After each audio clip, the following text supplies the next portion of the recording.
Welcome back to the channel, everybody. I am in a new location, as you can see. Outside was a little windy last time, so I decided, let me try and find somewhere inside to shoot. And the house is mostly empty. Today I'm going to cover another horror movie, as it is officially spooky season. So I'm going to be talking about Candyman, the 2021 film. The fourth film in the Candyman series. The movie was directed by Nia DaCosta, the upcoming director of The Marvels. Super excited to see what she does with that movie, especially because of her work in this movie. They're very different films, like, superhero action, comedy kind of thing with the MCU, and a supernatural horror slasher movie with Candyman. So I'm very excited to see how she navigates this new arena. But the film opens in Chicago, 1977, in an area called Cabrini Green. It opens with a young boy witnessing the brutal killing of a man called Sherman Fields, a homeless black man who was killed by police, and is also affectionately or scarily nicknamed Candyman by the community. And then it cuts to 2019 with Anthony McCoy, who's our main character, future Candyman. And he is an artist who is prepping a new piece for a show that his girlfriend, who is also an art curator, Brianna, is putting on with her colleague Clive. Brianna's brother tells Anthony and Brianna a horror story of a woman named Helen Lyle, who was apparently crazy, went on a killing spree, kidnapped a baby, and tried to burn the baby in a big bonfire. It interests Anthony, and he goes kind of investigating. So he goes to Cabrini Green, is taking pictures, he's exploring the area that this supposedly happened. While he's there, he gets stung by a bee. That comes back later. He comes upon a man named William Burke, who's an owner of a laundromat in the area. William Burke is the boy from the beginning who was witness to Sherman's killing, and he tells Anthony about the story of Candyman. So inspired by the Helen Lyle story and William Burke's story about Candyman, Anthony creates a piece called Say My Name, which is like a mirror piece that opens up to reveal paintings of brutalized men, because William told him the lore of Candyman, and that if you say Candyman's name 5 times into a mirror, he'll pop up in the reflection and kill whoever said his name. So he creates this piece, and at the end of the art show, Clive and his girlfriend Jerica are in the art exhibit, and Jerica decides to say his name, and Candyman promptly kills both of them.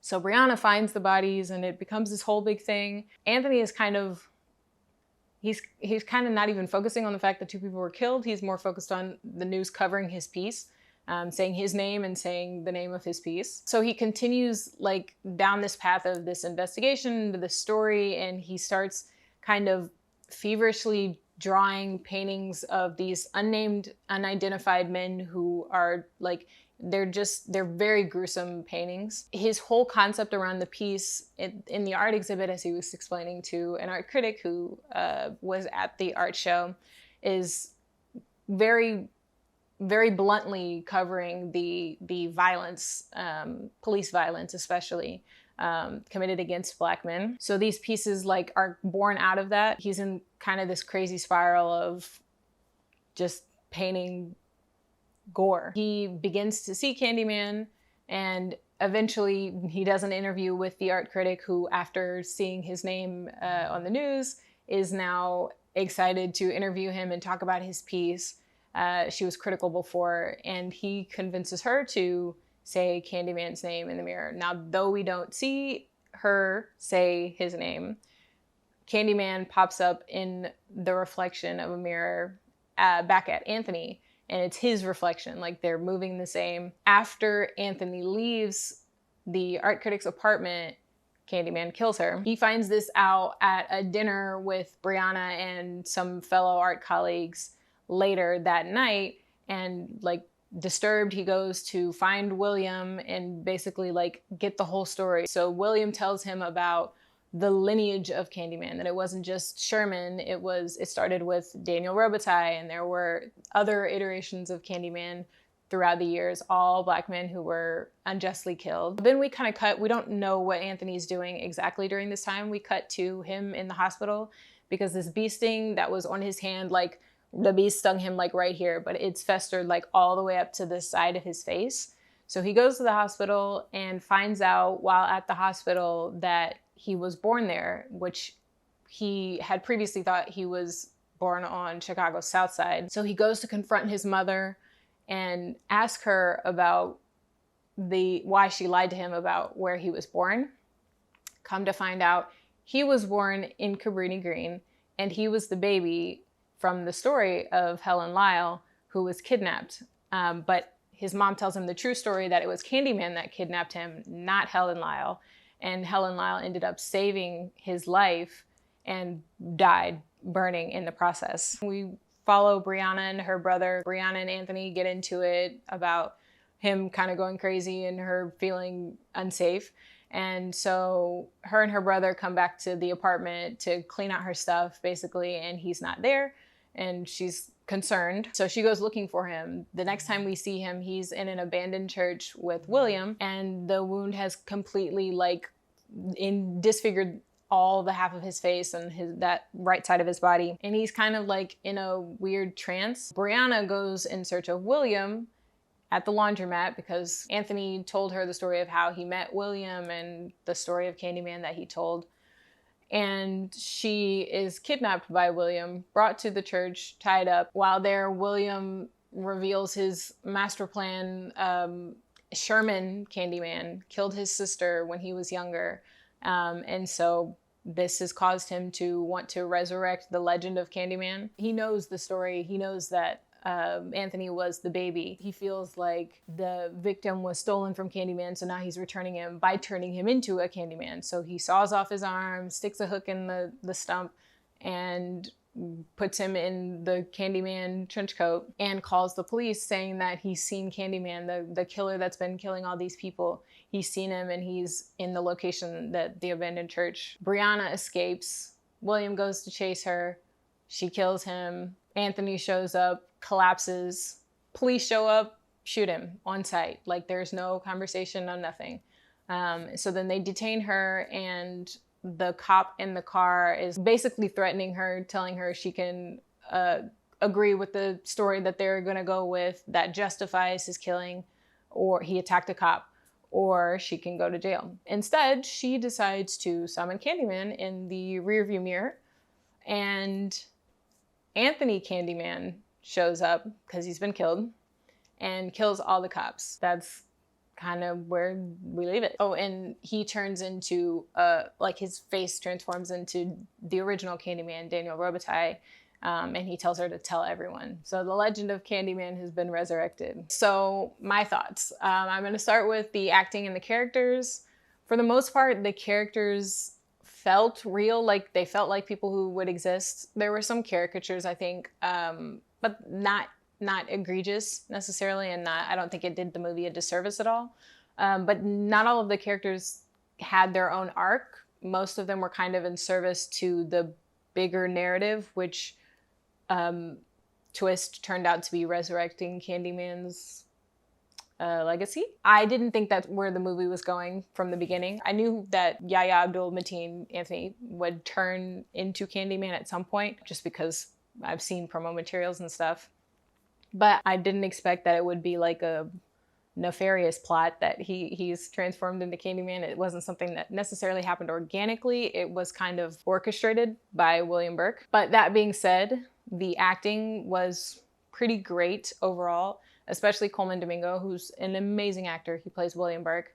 He's an amazing actor in everything he's in, so love him always. Though I felt like the twist came out of left field, I think he sold it pretty well. In terms of the plot and the story, it's the fourth movie in the series. I've never seen any of the Candymans prior to watching this one, and I could kind of feel it. Like, it felt like I was missing things. I didn't know throughout the entire movie watching it that the Candyman that kept killing people was not Sherman Fields. That was the Candyman that was introduced at the beginning of the movie. So I just assumed that's the Candyman that was doing all the killings. But I think that it was Daniel Robitaille doing the killings, not Sherman Fields, except for the scene where William finds his sister and her friend killed by him. He sees Sherman. Don't quote me on this. I've only watched it one time. But I think that the Candyman killing most of the people was Daniel Robitaille. And that, like, I didn't know that until the end of the movie. It felt a little bit rushed to me, or oddly paced anyway. And that may just be because, like I said, I didn't know that the third act was what the movie was leading to.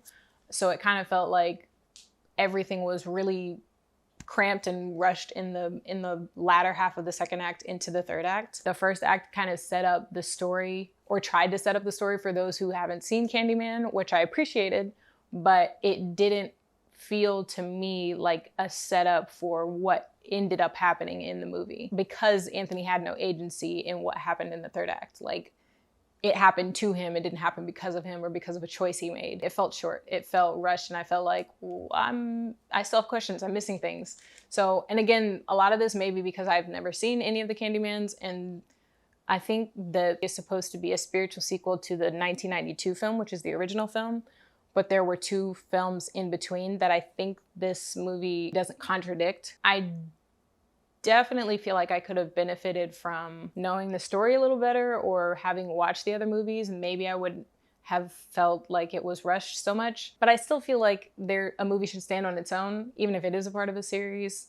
It should stand on its own and have its own story to tell, outside of, like, we're wrapping up a, present with a little bow, which it kind of felt like that for me, especially as someone coming in as a first-time viewer. This is a movie with a lot of social commentary, so I definitely felt Jordan Peele's influence on it. He produced the movie. It is not at all subtle about, or maybe I've just been trained to look for the message in movies now, since, Jordan Peele's movies, Get Out, and, movies that have come out recently that have had something to say. And movies that have come out recently that have had something to say that aren't necessarily very nuanced about it. So maybe I'm just better at picking up those things. But the movie is about, police violence in the Black community. And there's like a little touch about gentrification in the beginning, with Anthony's girlfriend's brother and his boyfriend. They kind of have a conversation about gentrification and how the area that they're currently living in, Anthony and Brianna, has been gentrified. The bulk of the message was about police violence. I'm not quite sure how I interpret it. Again, I'd need to watch it again, because I think I was paying attention to other things more. Like, William Burke's goal was kind of like, bring back the legend. And Anthony's mom says this, like, they vowed never to say Candyman's name again. So it feels like William Burke is trying to resurrect the legacy as a way to, I don't even know if it's like a cautionary tale, like he wants people to be aware of the legacy of the Candymen and Black men who have been murdered, or if it's just him like telling a cautionary tale to kids, don't fool around or you'll end up like him. I'm not quite sure what his goal was, but it feels very clear that William Burke's master plan has a very direct tie to the message. In terms of the visual imagery and cinematography, the use of mirrors was obviously prevalent because that's the whole shtick, Candyman's whole shtick. I thought it was great. The way that they used reflections, conversations happen through reflections. There's kind of character introspection moments that happen in shards of mirrors, or in a mirror, the piece that Anthony makes, people kind of have that moment where they're just staring. There's not a whole lot else. The other thing that I really liked was the use of puppetry in both the beginning and the end credits. They're shadow puppets, but they look like they're made out of paper. They have very sharp edges and they move kind of jerkily, which I enjoyed. I thought it was a really creative choice. Outside of that, there's not anything that blew me away necessarily visually, but I enjoyed the way the movie was put together, the way it looked. It was nice. As far as slasher movies go, like I said, horror is new to me. So I've seen all the Halloweens. I've seen all of the Saws, except for the most recent one. The kills were fine. There was nothing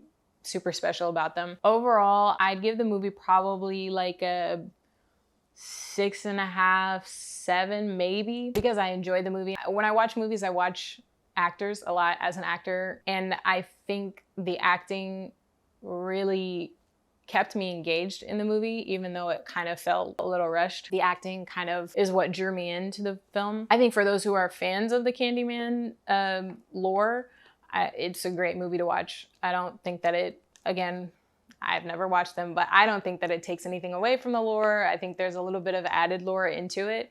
And like I said, it kind of feels like it ties a pretty bow on the story. I think the only reason that I would rewatch it is to, like I said before, kind of dig deeper into the messaging of it. But I definitely enjoyed it. And as it's spooky season, you know, if you're watching scary movies, throw Candyman on, throw the whole series on, you know, love it. So that was my review, my thoughts on Candyman 2021. Thank you for watching this video. Please leave a like and a comment and subscribe to the channel. I will be doing movie reviews weekly and probably throwing some other things in the mix as well. So stay tuned, come back every week to watch the new videos. Thank you guys, and I'll see you next week.